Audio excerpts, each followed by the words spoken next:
You're listening to an Airwave Media Podcast.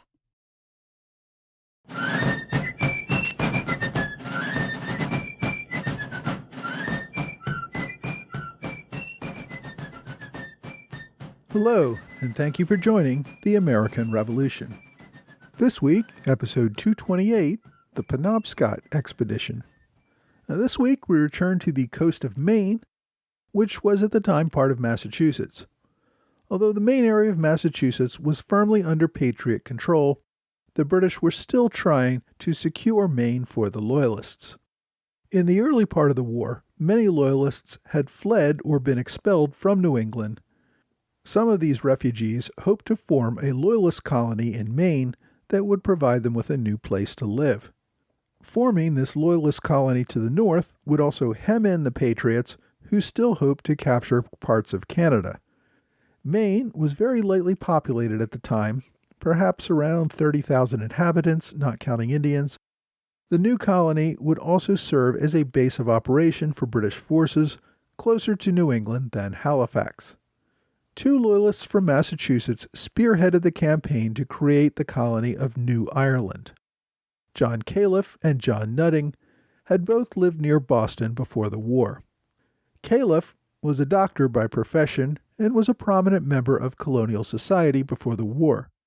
He served on the Massachusetts General Court, the colonial legislature, and during the colonial era represented his hometown of Ipswich. He had served as a surgeon with the British Army during the reduction of Cape Breton in 1745 and again at Louisbourg during the French and Indian War. Califf's deeply Loyalist views got him in trouble early on in the growing dispute between the people of Massachusetts and the royal government.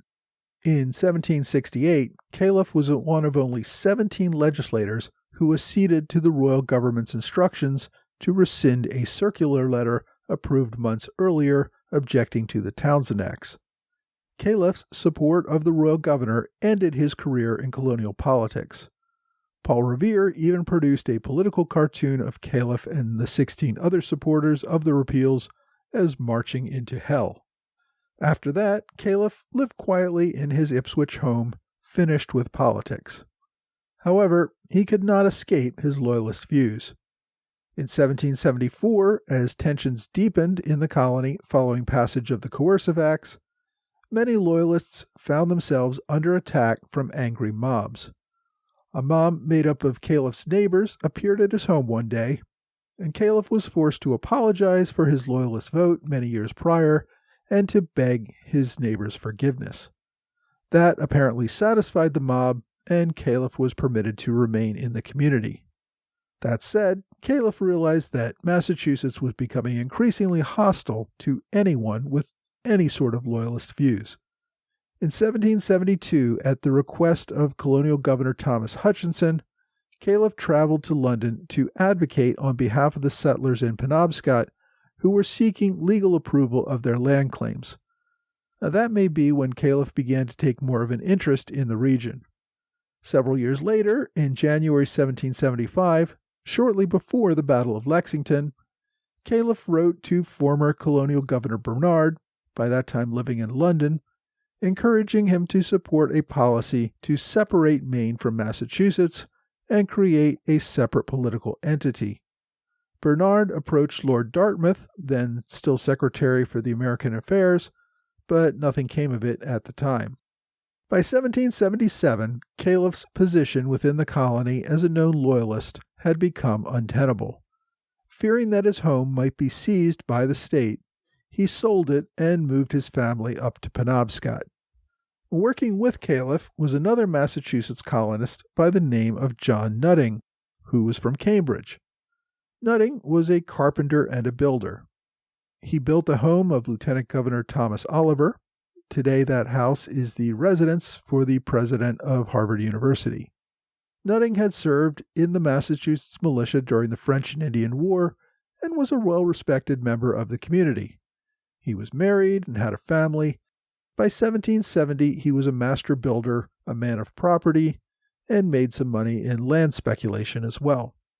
That same year, 1770, he seemed to have some financial troubles. He had to mortgage some of his property, while other property was seized to repay debts. But what really got Nutting into trouble was a streak of loyalism at the time when the colony was most definitely moving in the other direction. In 1774, things were heating up as Governor Gage tried to seize the contents of Cambridge's powder magazine and secure the munitions in Boston. For more on that, go way back to episode 46. During that munitions raid by the royal government, Nutting's neighbors tried to convince him to assist with the resistance. Instead, though, he assisted the sheriff in helping the regulars seize the powder and remove it to Boston. This blatant act of loyalism caused his neighbors to turn on him. Some accounts indicate that a mob attacked him and beat him. Nutting fled to Boston with his family, where he came under the protection of the regulars. There he found work and incurred the greater wrath of his patriot neighbors by overseeing the building of barracks for the British regulars. At one point, a group of patriots grabbed him in an attempt to kidnap him and remove him to Cambridge for trial by a patriot committee. Nutting, however, managed to escape and return to his work. Following Lexington and the siege of Boston, Nutting remained in the city with his family, enduring the hardships and becoming an even more committed supporter of the king. In early 1776, about 6 weeks prior to the British evacuation of Boston, Nutting took his family to Halifax.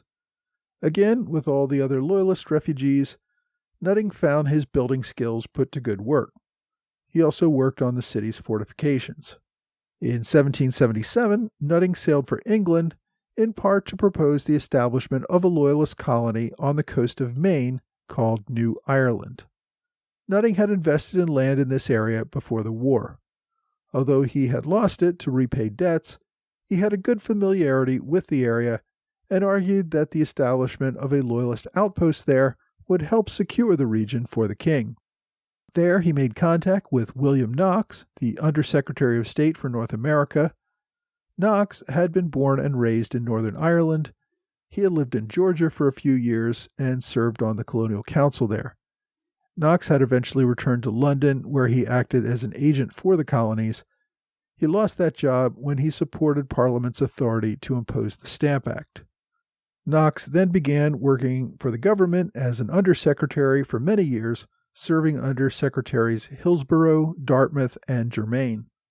He had a reputation as a hardliner who wanted to see more ruthless use of the military to suppress the rebellion in America. So Nutting worked with Knox to get the ministry to support the plan for New Ireland. Nutting helped provide advice on where to establish the settlement on the Penobscot Peninsula, the modern site of Castine, Maine. After about a year in London, Nutting set sail for America with dispatches for establishing New Ireland. On his way, his ship was attacked by the American privateer ship, the Vengeance. Nutting was shot 4 times during the firefight. His ship was captured, and he was landed on the coast of Spain along with the rest of the crew. He made his way back to London. Despite still recovering from his wounds, Nutting boarded another ship in January 1779, headed for New York. He made it this time and conferred with General Clinton, who dispatched him to Halifax to work with General Francis McLean. The French had built a fort in Penobscot decades earlier, but it had been destroyed and never rebuilt. The force from Halifax was tasked with rebuilding that fort and establishing a haven for New England Loyalists in the region. At the end of May 1779, General McLean took a force of 650 regulars, mostly Scottish Highlanders, aboard 8 British warships and headed for Penobscot. They also brought 50 artillerymen with an array of cannons. The fleet arrived about 2 weeks later. They seized the small village that was already there and set about building what would become known as Fort George. With the expedition were its 2 biggest proponents from Massachusetts, Califf and Nutting. Having been confronted with an overwhelming force, the local inhabitants took advantage of offers of pardon if they swore oaths of allegiance. About 480 locals from the surrounding area took the oath in the first month. A few others who refused retreated inland into the wilderness in order to avoid British rule. For those locals who remained, the British put many to work clearing trees around the fort. Having established a garrison and with construction of the fort well underway, McLean returned most of the fleet to Halifax. Originally, McLean planned to leave a single ship of war, the Albany, at the site. However, after hearing of a possible counterattack, he also left 2 additional smaller sloops, the North and the Nautilus. The British laid out and built an entirely new fort, ignoring the old French ruins. They also established 2 artillery batteries outside the fort in order to protect the bay and give cover to naval vessels who would defend the bay. Word of the British landing on the coast of Maine quickly reached Boston. Maine was not exactly crucial to George Washington's war strategy, but leaders in Massachusetts feared that a British outpost there might kill any chances that they would hold onto the land in any treaty that ended the war. They were not going to wait for any continental support to retake this land. At the time, the leadership in Massachusetts was, a divided mess. Only a few months earlier, the French fleet had left for the West Indies after spending the winter in Boston being repaired. The French soldiers and sailors did not get along with the locals. There were at least 4 significant riots between the 2 groups, with at least 1 French officer killed as a result. This seems to be a long-time trend that most people don't seem to get along with Boston townies. That issue aside, Governor John Hancock was also in a long-standing feud with James Warren and Samuel Adams. Warren was the former president of the Provincial Congress and head of the Massachusetts Militia. Samuel Adams was still serving as a delegate to the Continental Congress, but acted as the de facto political leader of the state. The political factions were fighting over a variety of issues, exacerbated by the fact that the proposed state constitution of 1778 had been overwhelmingly rejected by the voters, and the state was still operating without a constitution. The naval leadership was not much better. John Burroughs Hopkins was the senior military commander in Boston for the Continental Navy. He had just returned from a raid off the Virginia coast. Despite the apparent success, Congress investigated him for not spending enough time at sea and for failing to bring his prize ships to the nearest port. Captain Hopkins was the son of disgraced Commodore Isaac Hopkins and was apparently a target of congressional wrath. The investigation would lead to his suspension and would effectively end his naval career. Taking his place was Captain Dudley Saltonstall, the brother-in-law of Silas Deane. Saltonstall had been one of the original Continental Navy captains, but had also taken a fair amount of criticism. Despite the infighting, the possible loss of Maine to the British seemed to focus everyone's attention. On June 24th, only 8 days after the British landed at Penobscot, the General Court of Massachusetts ordered the State Board of War to prepare a fleet to dislodge the British at Penobscot. It took more than a month to assemble a fleet of 19 armed ships, as well as a larger number of support and transport ships. Part of the fleet consisted of 3 Continental Navy ships that happened to be in Boston at the time: the Warren, the Province, and the Diligent, which would come under the command of Saltonstall in a matter of days. 3 more ships, the Tyrannicide, the Hazard, and the Active, made up the entirety of the Massachusetts Navy. The remainder of the fleet was privateers hired for this expedition. The state called for a muster of 1,500 militia, as well as an artillery force from Castle Island, commanded by Lieutenant Colonel Paul Revere. The muster was called for 2 months, thinking this would be a relatively short raid to remove the British and then return home. Militia General Solomon Lovell took overall command of the expedition. Lovell was an experienced officer who had fought in the French and Indian War. He had led troops at the Siege of Boston and most recently during the Rhode Island campaign. Lovell, however, was a militia officer who had not joined the Continental Army. He remained primarily a politician, serving on the General Court since before the Revolution began. The hoped-for muster did not meet expectations. The most enthusiastic troops were already away fighting with the Continental Army. less than 900 men of the 1,500 called for actually turned out. Of those, about one-fourth were young boys or old men deemed unfit for active service. The ships also had their usual difficulties recruiting enough qualified sailors to man the ships. The state offered to match the pay of the Continental Navy for sailors and to reimburse ship owners for any damage to their property during the expedition. They also put an embargo on all non-fishing ships leaving Boston Harbor. Now, this was done for the professed reason of preventing word from reaching the enemy, but it also had the effect of preventing any sailors from getting work outside of the expedition. It took nearly 6 weeks after learning of the British occupation before the Massachusetts fleet left Boston on July 19, 1779. Many of the militia had marched to Townsend, Maine, in order to avoid time aboard ship. It was not until the fleet picked up the troops that Lovell realized that the musters were far below what he expected and that so many of the militiamen were unfit for service.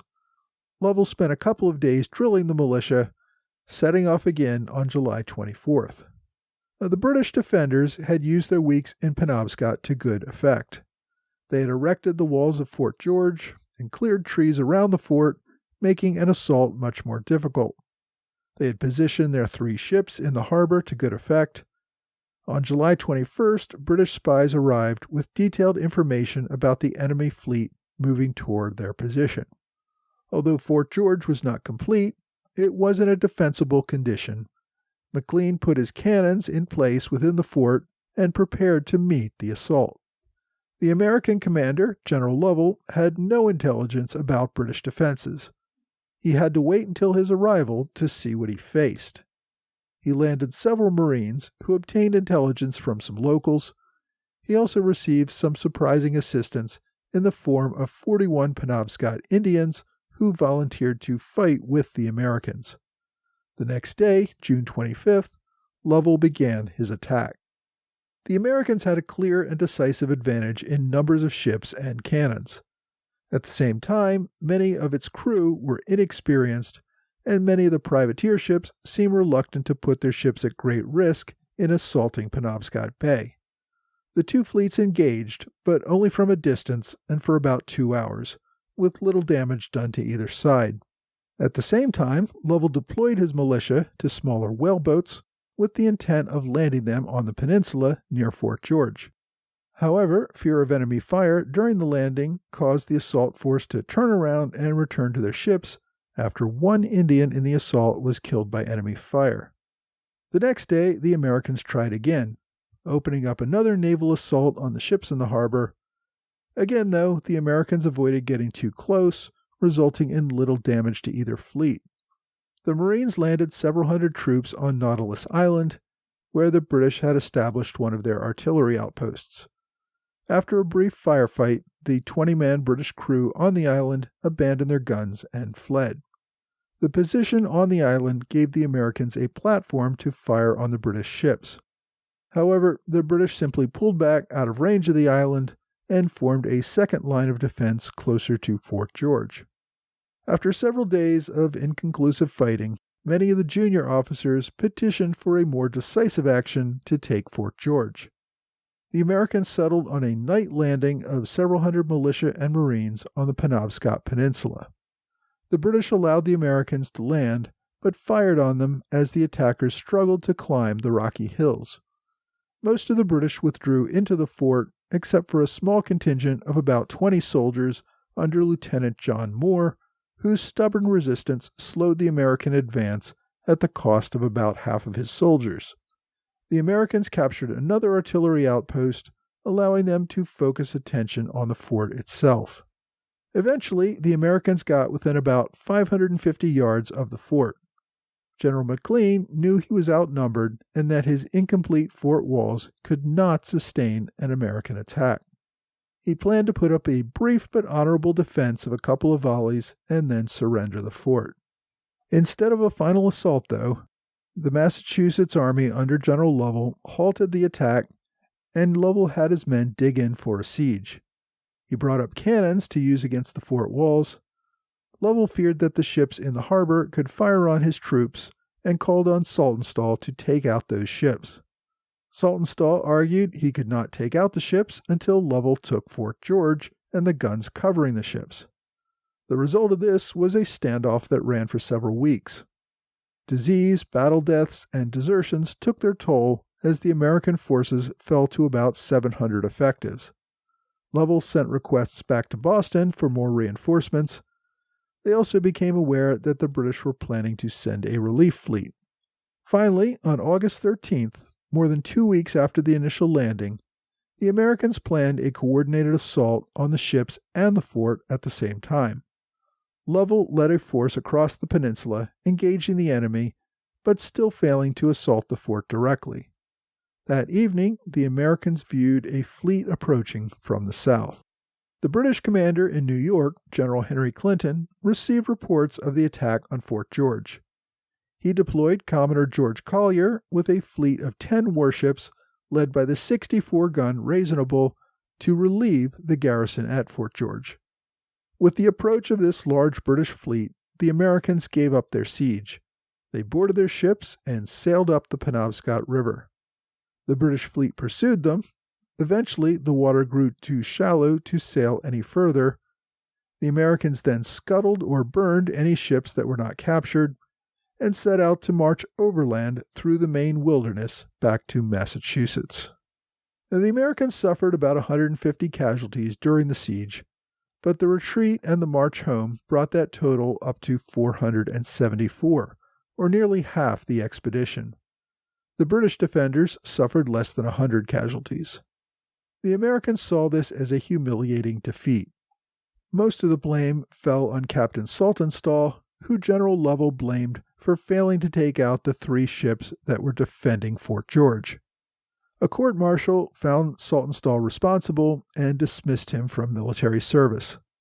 The other officer who suffered from this loss was Colonel Paul Revere, who was accused of disobedience and cowardice. Revere was also dismissed from the militia, although a court-martial several years later eventually acquitted him of all charges. The British would continue to occupy Fort George until the end of the war.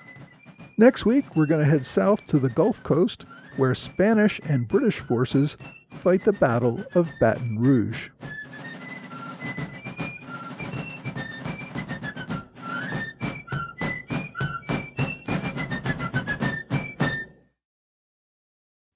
Hi, thanks for joining the American Revolution Podcast After Show. My thanks to my Patreon supporters in the Alexander Hamilton Club, Trey Nance, George Davis, and George Hunter. Thanks also to Robert Morris Circle supporter, Knox Press. Recently, Knox Press released Links to Liberty, Defending the Great Chain at West Point, which is part of a series of books for young people to learn more about the Revolutionary War. Go to knoxpress.com for more details. My Patreon supporters really help make this podcast possible.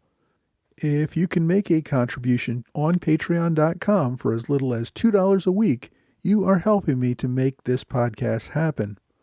You can also get the benefit of receiving an ad-free copy of each episode prior to the general release.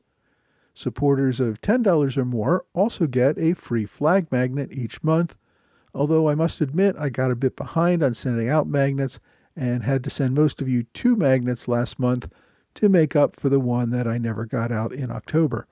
Sorry about that, but my life has been too hectic recently. Thanks also to Rob Marrow for a one-time gift. Much appreciated.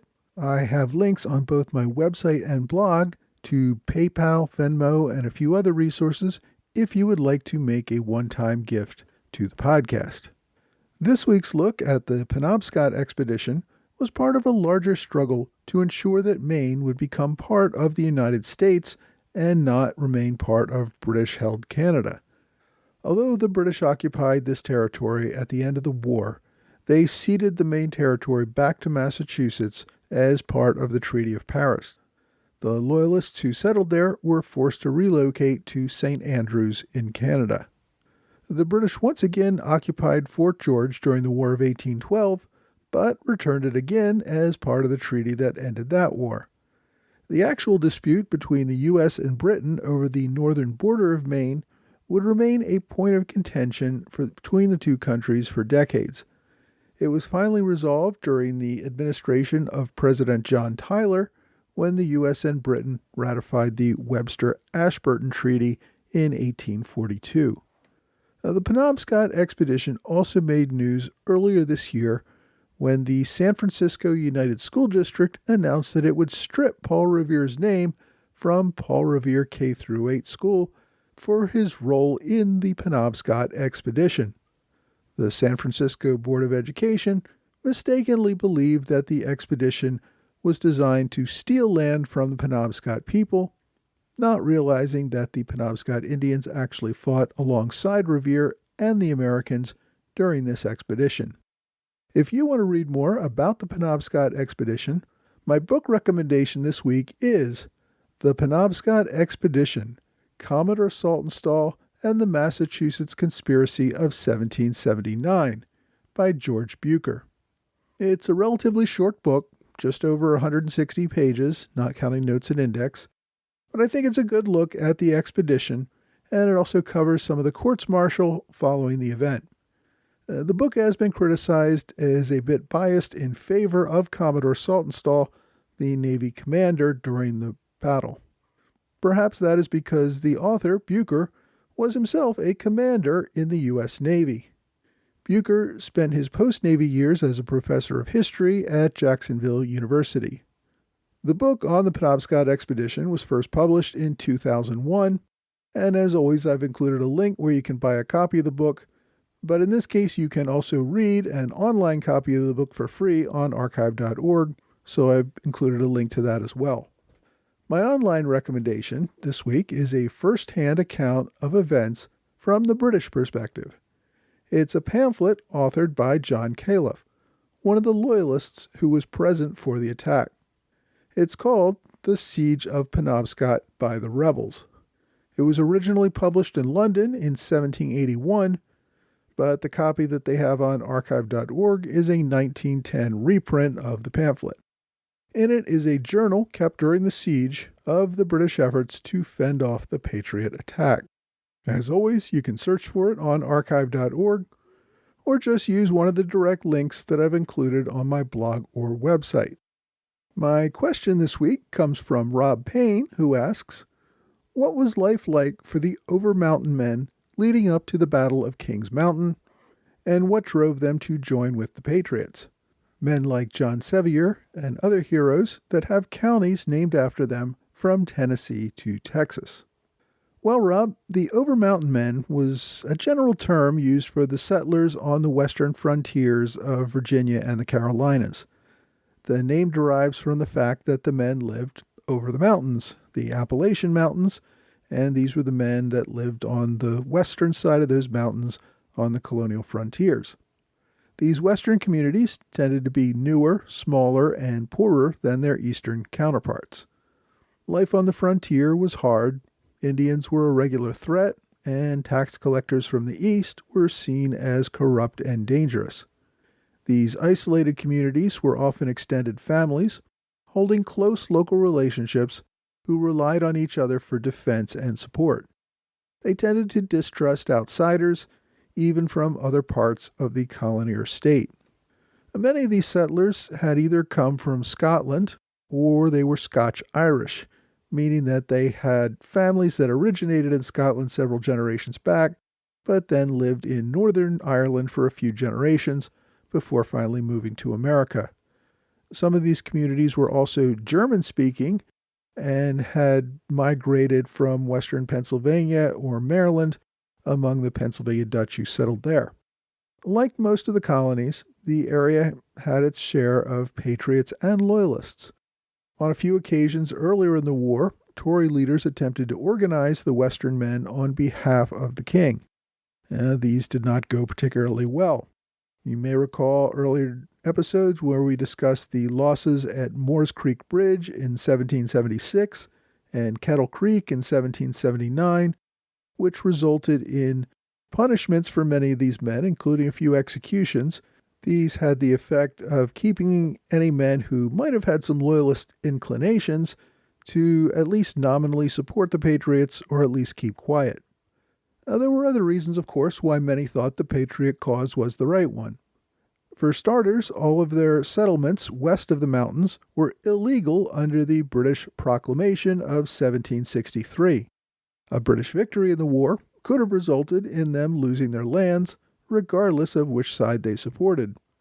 The British were also stirring up the Cherokee for frontier attacks, which directly threatened these communities. Frontiersmen were not confident that Cherokee war parties would be able to distinguish between Loyalists and Patriots when raiding their frontier farms. A big change came after the Battle of Camden in 1780, which I haven't covered yet in my main episodes.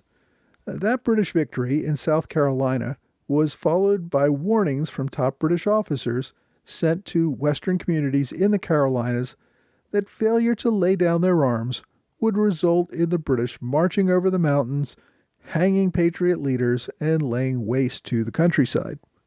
The British were feeling cocky, and they wanted to reestablish control of the Carolinas once and for all. Now, the British sent these threats to the frontier settlements, but they really had the opposite of their intended effect. The men believed their communities were in imminent danger of destruction. They mustered into a militia army that was prepared to confront the British. The result was numerous skirmishes in September and early October of 1780, finally resulting in the battle at Kings Mountain. That battle was fought famously almost entirely between Patriot and Loyalists from the area on both sides, and it established pretty conclusively that the Patriots would maintain their control over the Carolinas. If you have a question you would like me to answer, please feel free to email me at mtroy.history@gmail.com or reach out to me on Facebook, Twitter, or Quora. Well, that's all for this week. I hope you will join me again next week for another American Revolution podcast.